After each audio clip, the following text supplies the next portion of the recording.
So, ito silang mga pioneer ng scholars ng PB team sa Visayas. Si Marville, si Renalyn. So siya pinaka-pioneer una, si Renalyn. So ito, bidala kaming ano dito. Ang binadala ni Tita Minda, binili ko lang lahat ng bigas. Ha? Ma'am Lady Luyang ng 2,000, yun nagbibigay ko sa yung cash. Ha? Tapos yung kay Tita Minda, binili ko na lang lahat ng bigas. Para hindi na kayo may problema ng bigas. Ha?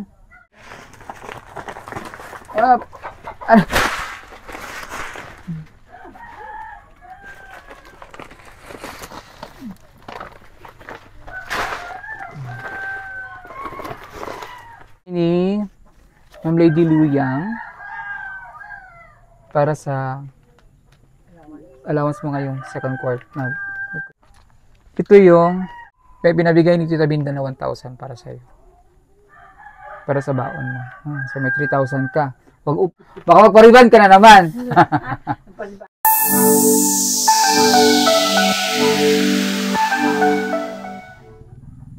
Sa magandang araw mga kababayan, mga kalakotsera, mga kabihero, si Bulis Madam Yula yung Madam Dami Lakotsera. Dito ngayon sa Negros, sa Barangay Tayawan, sa ating PB Team Scholars na si Renalyn. So, kumusta ang eskwela, Day? Okay lang. Kumusta ang second grading? Medyo kamang lisod-lisod ang sa klase. Medyo mahirap ang klase, ang exam. Sa tingin mo, na-answeran mo ba yun? Na-answeran mo ba? Nasagot mo yung mga tanong doon sa exam niyo? Sagot mo naman. Ano po? Pasado ka naman siguro doon. Pasado. Pasado. Sure ha? So, kailangan natin yung grades niyan by, pag may binigay na sa inyo yung grades, ibigay nyo na ha? Kasi ang ginawa ni Mona Lisa, sinend niya, yung isang scholar natin sa Colombo yan, sinend niya yung score niya. Yung sample over 100. Ginlagay niya 95 over 100. So, mayroon siyang 5 mistakes. Ganun. Ginasend niya. So, ang exam pa lang ha, wala pang grades. Kasi, siya nagkusa na, binisinend niya na yung mga grades niya. So, sinend ko na rin yun kay Paul. Tsaka sinend rin yung Paul kay sponsor. So, tapos makikita na ng sponsor. So, dapat malalaman din dito namin yung grades mo by second grading ha. Para, tsaka ni Ma'am Lady Luyang, yung mga sponsors mo. So, kumusta kayo dito? Kasi tag-ulan. Parang basa kanina. Lakas ng ulan dito kanina. Tulo. Di ba lakas ng kidlat, no? Kalbisod ang kidlat. Pumasok yung tubig sa kanila dito.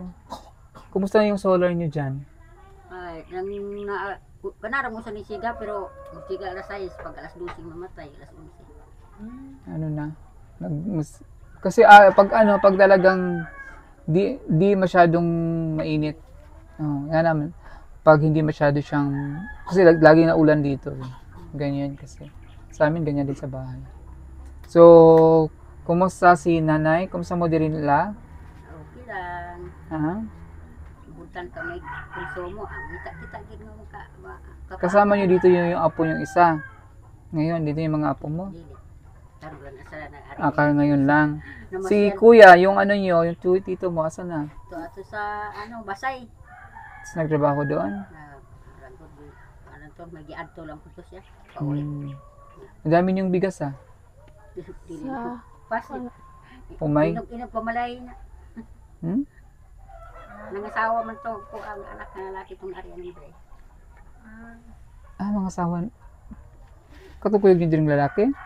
Itong berikot kasi kuya-kuya niyo ito mga asawa. Wala pa din asawa di ay? May asawa, nagbulag. Ay, walay na sila. Yung taga-Tondo. Kuan lang na siya kanang tingala na ipon-ipon lang ba? Hindi nagbulag sila. Basta wala pa yung grades niyo, hindi pa nabinigay. Hindi pa kita, siguro pong tanaw wala mo sa pakita. meeting parang kuan. So kailan daw yun ibibigay yung ano niyo? Next week. Balik sa klase. Sa klase. So, si Renalyn ba ay may boyfriend na? Wala ay. Wala? Girlfriend?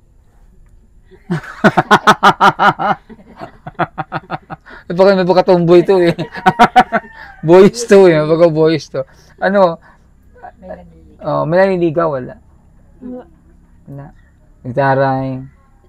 Hindi nga. Ligawan ang mga salina puro pang lalaki. Oo nga, tinanong itsura mo niya, naka-loose, very loose yung mga damit. May niligawan ka ba o may naligaw ka na? Wala ay. Baka na ikaw yung naligaw ng babae. Hmm? Wala namang masama doon kung anong gusto niya, pero May crush na? may normal lang naman yung crush. Ano yung crush mo, babae, lalaki? Wala.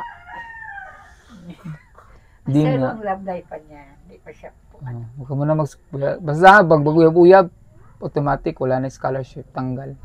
Na sampulan niya yan. So, wag mo na magjowa-jowa, wag mo na mag-love life, ha? Mag-love life ka muna sa lula mo at kapatid mo. Lalo na yung kapatid mo ito, dapat turuan mo talaga itong mag-aral. Kasi yung buhok, walang wali alot. Yung taasan ng buhok. Hindi na nga wala ko kwarta. Na. At di po mo basa pa. Pinasit in sa klase sa grade 1 para matutong magbasa, sabi ng teacher niya. Kasi ang teacher niya, tita ko, si tita, classmate ni Marvil eh. Oh. Ang sabi, ayaw daw mag-sit in sa grade 1. Na? Gina ko nga nung ibang kamo, sa piduan, gibuli ko na siya. Ni bully. Ikaw bully sa grade 1, ikaw nga mas malaki sa kanila.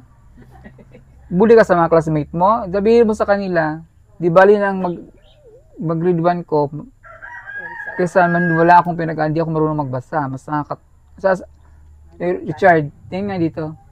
Asa mas makaulaw, kanang di ka ba mabasa, di marunong magbasa, or gisit in sa grade 1. Anong mas nakakahiya? Yung nakasit in ka sa grade 1 o hindi ka marunong magbasa? Nga bata to. Tingin mo. Utok ani. Di ba mas makaulaw kung dako na ka, di ka kabalo mabasa? Magkayog ka na, dako na ka na kay mga magminyo, paano na kung magligaw ka ng babae, magminyo na ka. Di ka marunong magbasa. Di ba mas nakakahiya? Di mo pa nang alam yan kasi bata ka pa ngayon. Pero pagdating ng araw, paglaki mo, magsisisi ka, di ka marunong magbasa, ang laki mo na. Kaya habang ngayon, bata, hindi ka pa ganoon kalaki, ang lit mo pa nga mukha ka pa nga grade 1 ang height mo Mukha ka pang, hindi pa ka naman mukhang grade, maliit ka pa naman, pwede ka pang mag-sit in doon. Paano na yung bike mo? Usapan natin, wala na. Sige na ako istorya. Manaminaw. Ha? Pag wala nagsingko sa uyuan, ay hindi ko man. Magsalig istula, wala pali ay. So, mukuha lang sa baon, hindi na maskwila. Tugan 5 o arong eskwela nga. May man, iles lakaw. O bala na mo to ana man ay gadula ra man di. Marang sikim mo. Pag sikim sa una. Ba? Sa eskwela pa ni siya, wala na. Wala na. Ano, undang na ba siya? Matigil na.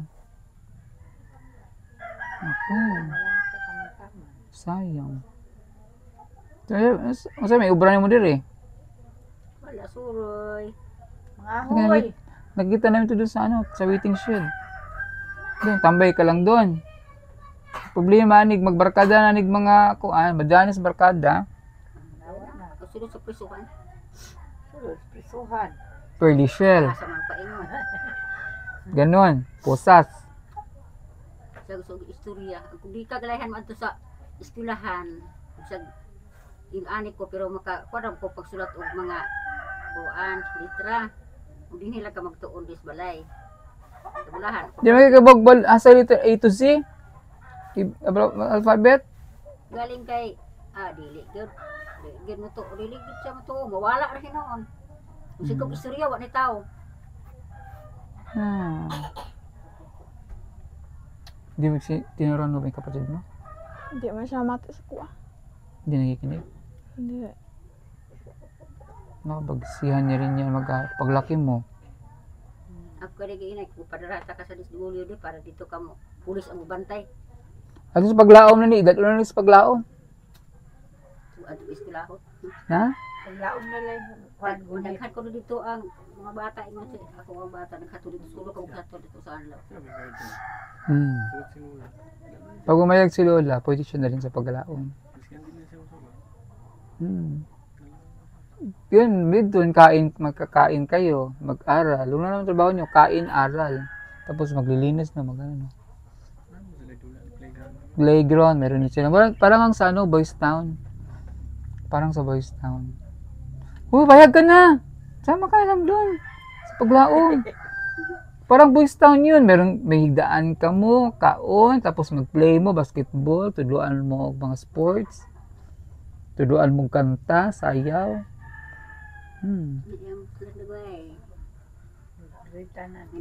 Tapos may sponsor pa mo, paeskwelahon din kayo niyan. Ng college. Kubinsihin mo yan, enroll na niya sa Paglaom la. Kaya kung musugot ka musugot ka na lang, kuhaan man siya. Mura siya impound ba? Di kalaag. Hindi ka laag dito. Pero at least, mapito ni, matuto ni magbasa doon.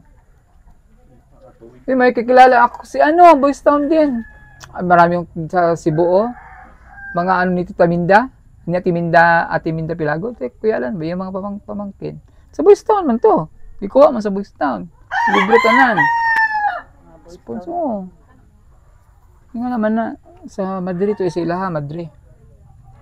Ganun. So, dapat ganun ka na lang. So, Renali, wala kang hindi ka uma? Wala. Diba bakasyon nyo na? Hanggang kailan balik niyo klase? Sa November 3. November 3. Monday. Graduating ka na? Grade 7. Grade 8 ka na. Grade 8 na to. Grade 8 ka na, di mga yun?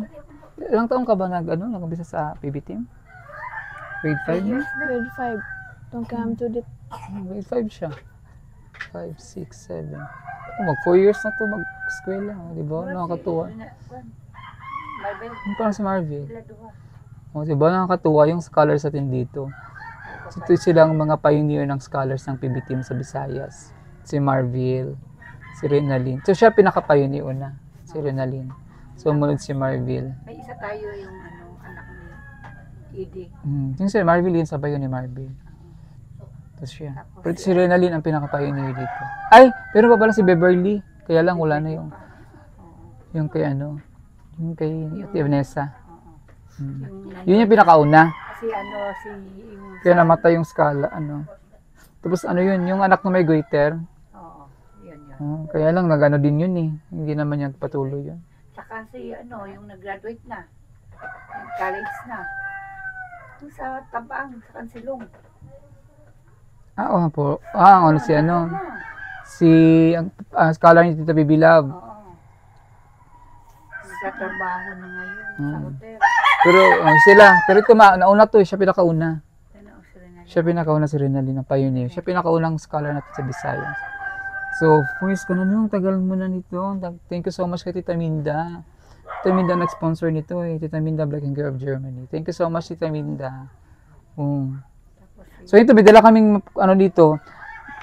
Ang binadala ni Tita Minda, binili ko lang lahat ng bigas.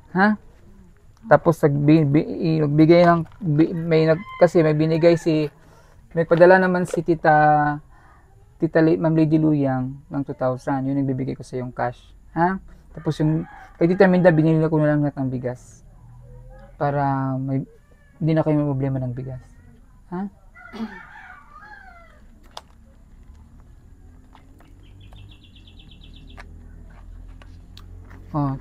Ito ibigay ni kailangan mo na yung bigas pala.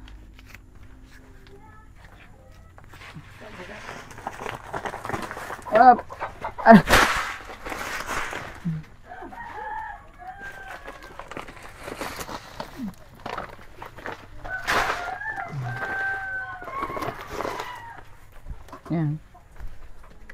Ayan, tsaka ito ang binigay ni Ma'am Lady Luyang para sa allowance mo ngayong second quarter na balik sa klase tapos tipirin mo yan so hawakan mo tapos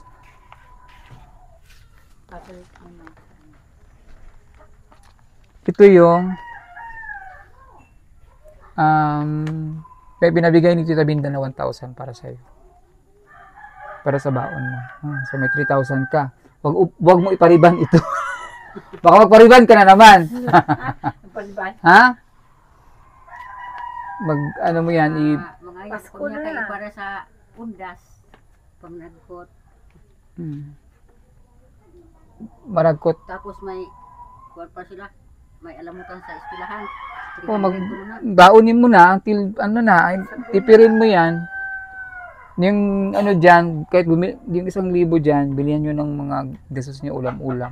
May 2,000 ka na sa school. Yung 1,000, para yan dito sa bili nyo ulam. Ha? Tapos may di na kayo problema dyan, marami na kayong bigas dyan. Baka naman, pakainin mo yung mong kapitbahay nyo dito, ha? Tipirin nyo, pagdamutan nyo yan. Di bali ng, minsan, pwede rin naman magmaramo tayo. Kasi inisip naman natin yan para sa pamilya. Unahin natin yung laman ng tiyan nating pamilya kasi magbigay tayo ng kapitbahay. Kinabukasan tayo yung nga. No? So, okay lang naman yun. Unless talagang gutom na gutom yung kapitbahay nyo na wala nang makain. Pwede. Pero yung kaya pa naman nilang maghanap ng makakain. Hayaan nyo na. Kasi pareho naman tayong mahirap. Na? Kasi si Lola, hindi na kaya ni Lola magkumayod kasi hindi naman nakikita si Lola. Ha? Kasi ito, bilib naman ako nito kasi kung meron naman kung may tapas, may maggagapak, maghuhurnan, nagtatanim ng palay, nag-harvest ng palay, marunong tong batang ito. Pero, huwag pabayaan ang pag-aaral. Kasi dapat, may ipakita mong grades kay Tita Minda. Ha? Tsaka kay Ma'am Lady Luyang. Kasi, si Ma'am Lady Luyang, nagpapadala niya sa'yo yan. Pwede naman siya talaga. Pero, Ma'am Lady Luyang, simula nung nakita ka niya, tinutulungan ka na talaga niya. Yung mga uniform mo, siya nagbumili noon. Tapos yun, nagpadala na naman siya para sa'yo. Ha? Ano masasabi ngayon ni Renalyn kay Tita Minda? Maraming salamat sa binigay ni Tita Minda sa bigas at saka sa baon ko. At pati na rin kay Ma'am Lidluyang na binigay niya para sa paaralan. Thank you, Ma'am Tita Minda, Black Hanger of Germany. Pupunta kaming Vietnam, tapos from Vietnam, diretso na siya ng Davao. Hindi na siya muna dadaan dito kasi yung oras niya. Medyo kasi magbe-Vietnam pa kami. So, thank you so much kay Tita Minda, Black Hanger of Germany, na simula day 1 na mag-sponsor si Renalyn. Siya talaga, unang tumulong siya kay Renalyn, tinulungan niya si Renalyn. No? So maraming salamat kay Renalyn, kay Tita Minda, Black Hanger of Germany, kay also kay Ma'am Lady Luyang na simula din nag-start siya. Hanggang ngayon, tumutulong pa rin si Ma'am Lady Luyang sa mga gastusin na rin sa kanyang pag-aaral. Thank you so much, Ma'am Lady Luyang, ang Tita Minda, Black Hanger of Germany. Lola, anong masasabi ni Lola sa tulong sa mga sponsors? Dako kay ko pasalamat nga nagpadayon pagtabang ni Renalyn para sa mga bugas, pagbaon niya. Ug daghan kaayong salamat, Ma'am Minda. Daghan kaayong salamat. Kanuga ang Panginoon lang ang mag-aano nimo. O palagi kami nagdasal para sa imo. Ma'am Lady Luyang, daghang salamat nga tulungan mo si Renalyn. Kay kung wala ka bigado gyud kami. Wala gid ko ikapabaon ni Renalyn kung eskwela. Daghan kayong salamat. Ayan, thank you.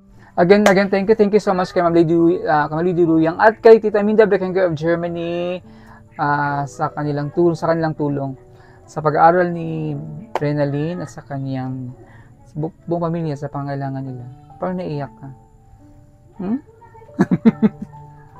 Baga anong gusto sabihin ni Renalyn?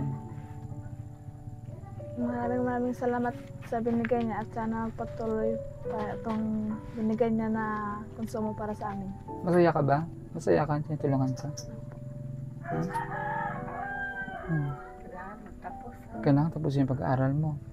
Kasi ginamit lang naman yan si Tita Minda at si Ma'am Lady Luyang para matulungan ka. Diba? Na, Tumanhin si Lady Luyang. Pag may bakasyon siya, pwede siya daw magkalan.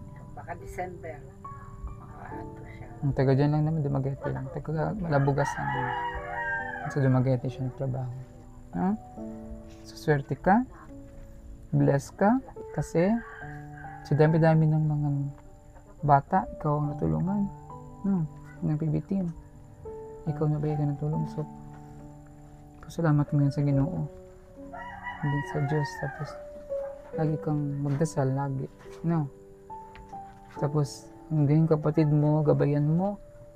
Kasi yung kapatid mo, kailangan talaga ng gabayan. Kasi, kung hindi yan magagabayan kapatid mo, mabarkada yan. Ha? Richard, makinig kay ko ate ha? Kay Lola ha? Grade 5. Sayang ha? Grade 5 na. Kapit isa makahuman sa elementary pero gabi na ang eskwela. Hindi niya palang ma-realize niya kasi bata pa nga. Pero pag gabayan lang to eh. Sino yun lang na siya eskwela ko, di na siya nag-eskwela. Wala na siya nag-eskwela. Grade 10 na, wala di ako ibuot. Sayang. Sa ngalan po ni Pugong Biyahero, sa mga kasamahan sa Pugong Biyahero team, isang magandang araw po sa ating lahat. Bye-bye!